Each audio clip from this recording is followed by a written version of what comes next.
la Magnanarelle va nous expliquer comment je suis née. Vous savez, vous, comment vous êtes nés, les enfants?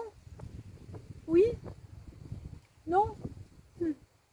Eh bien, moi, je retourne me cacher. Comment je suis née? Un courant d'air m'a déposé là. Non, non. Une grenouille a joué sur mon chemin. Non plus. Je suis née dans une fleur, une rose. Oh non, un chou. Un chou? Non, non plus. En faisant du toboggan sur un arc-en-ciel. Non. Ou alors, un manège de chevaux de bois a tourné très très vite.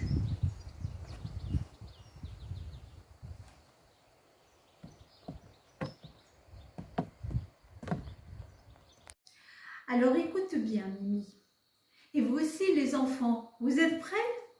Au début, il y a un tout petit œuf, mais vraiment petit, très petit,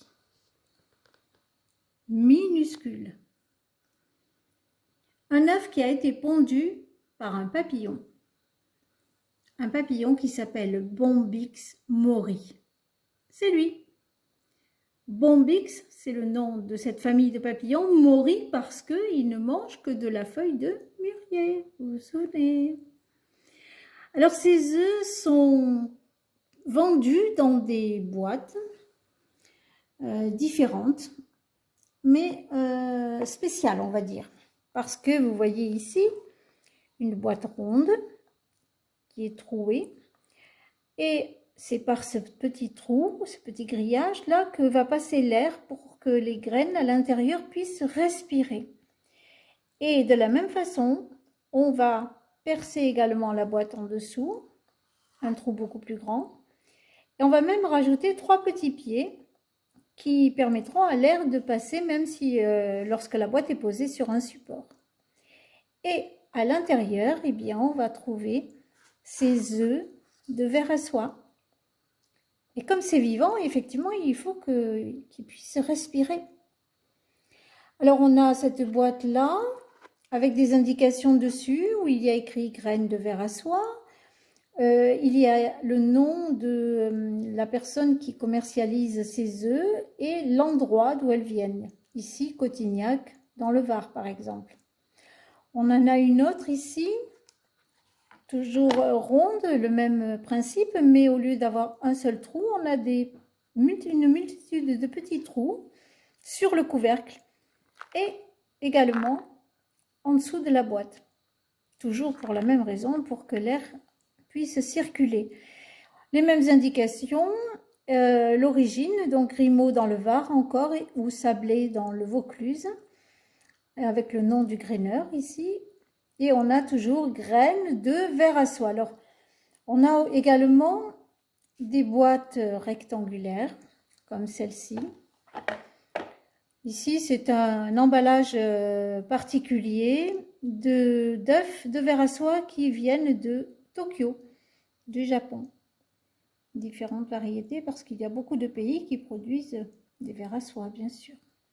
Alors vous allez me dire, mais pourquoi dit-on graines alors qu'on parle d'œufs de verre à soie?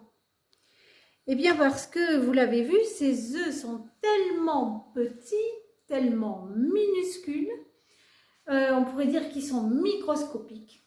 Il y a même un enfant, un jour de votre âge, je crois, qui m'a dit « Madame, ils sont miniscopiques ». Et moi, j'aime beaucoup ce mot-là.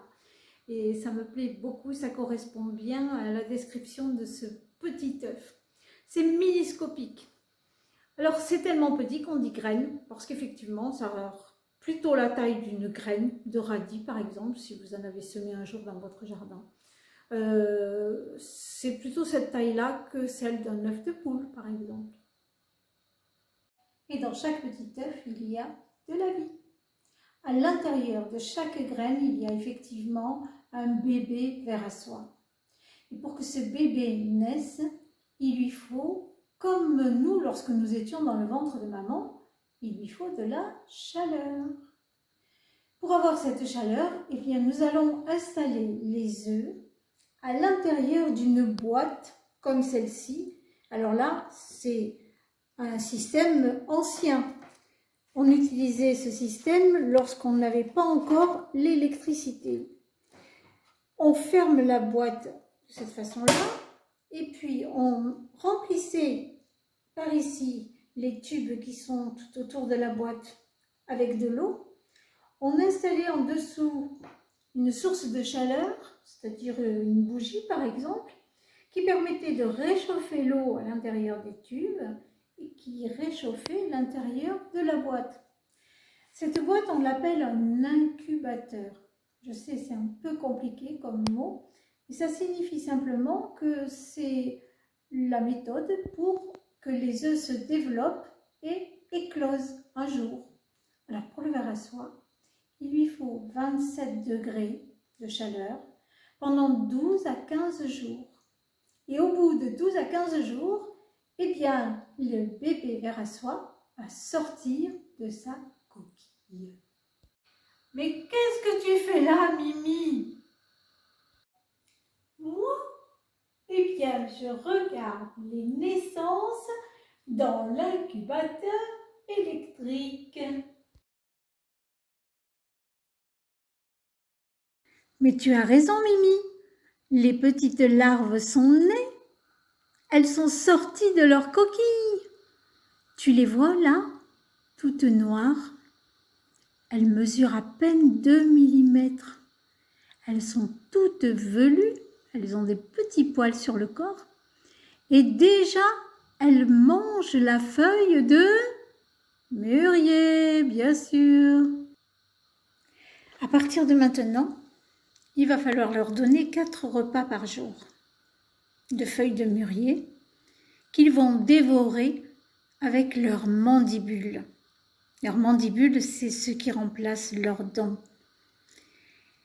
Et comme ils ont un énorme appétit, ils vont grossir et grandir très rapidement.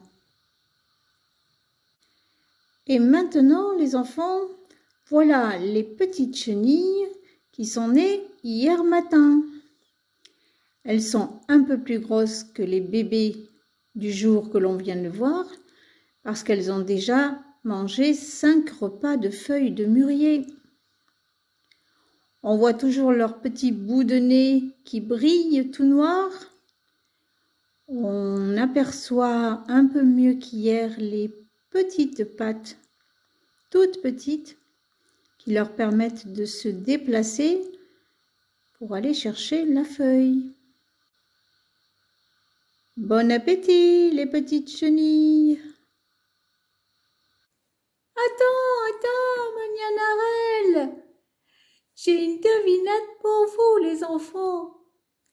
Quel est l'être vivant qui grossit le plus vite au monde? Très bonne idée, Mimi. Et cette devinette, les enfants, vous pouvez la poser à vos parents et grands-parents. La réponse, c'est le ver à soie, bien sûr, parce que en 30 jours, il multiplie son poids de naissance par 10 000. Cela veut dire que si vous aviez grossi à la même vitesse qu'un ver à soie, au bout de 30 jours, vous auriez pesé l'équivalent de 7 à 8 éléphants. La prochaine fois, nous verrons ensemble comment cette chenille va grandir et grossir. Alors, à bientôt!